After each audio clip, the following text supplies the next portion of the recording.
Loneliness is a silent epidemic that's sweeping across modern society. Paradoxically, we're living in an era defined by hyperconnectivity, yet we're struggling to make meaningful connections. The situation is so dire that loneliness is now being classified as a public health crisis, a crisis that is comparable to smoking 15 cigarettes a day. Some scholars compare loneliness to other risk factors such as physical inactivity and grade 1 obesity. Loneliness is reported to increase your chances of premature death by 30%.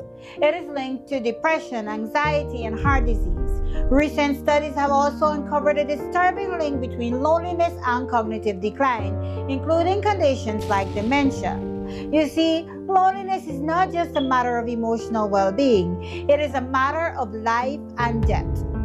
While feeling lonely from time to time is a completely normal part of life, the prevalence of loneliness has reached epidemic proportions in recent years.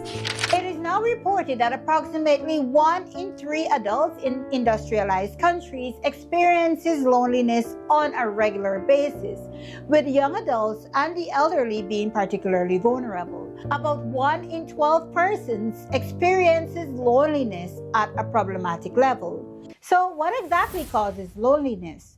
Well, loneliness sets in when there's a discrepancy between our desire for social relationships and the actual quality or quantity of social connections that we do have.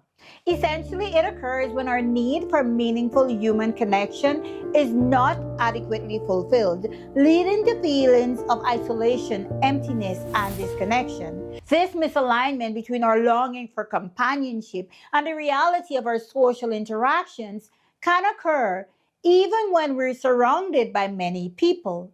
Are you living in a bustling city but still feeling like you're on a deserted island? And despite being surrounded by millions, you're longing for that genuine connection? Or perhaps it's the aftermath of a divorce or falling out with friends. Is excessive screen time replacing meaningful connections with superficial likes and shares? And what about other major life changes? Moving to a new city, starting a new job, or even retiring from work. Research shows that loneliness is more prevalent in high-income countries, with the highest rates found in North America, Australia, and Europe. Having migrated from Guyana to Canada, I can definitely understand the increased risk of loneliness that many immigrants face. Another point that I need to emphasize is that the experience of loneliness can vary greatly from person to person, even when we find ourselves in very similar circumstances. We all possess varying levels of social skills and personality traits, which greatly influence our experiences of loneliness. Some persons have robust support networks, hobbies, or activities that they engage in to help combat loneliness, while others may lack effective coping strategies, leading to a deeper sense of isolation. Our perceptions of social support, levels of resilience, and past experiences such as trauma or rejection also play pivotal roles in determining how deeply we experience loneliness.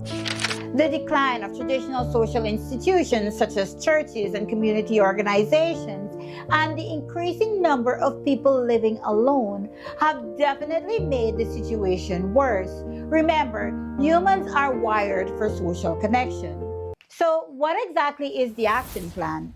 Firstly, the alarming statistics associated with loneliness should serve as a wake-up call to each and every one of us.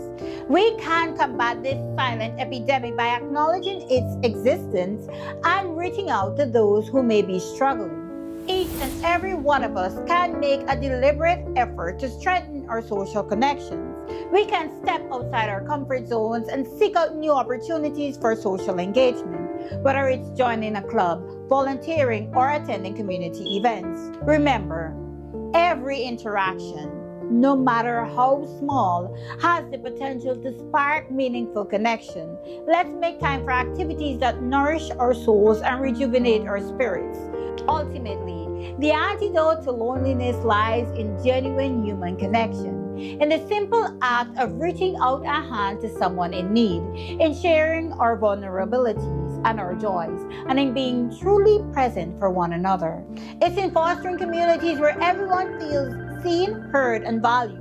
Only then can we hope to build a world where no one suffers from loneliness. If you're on your journey to living a healthier, more fulfilled life, be sure to like and subscribe for more content. Now, go ahead and check out this video next.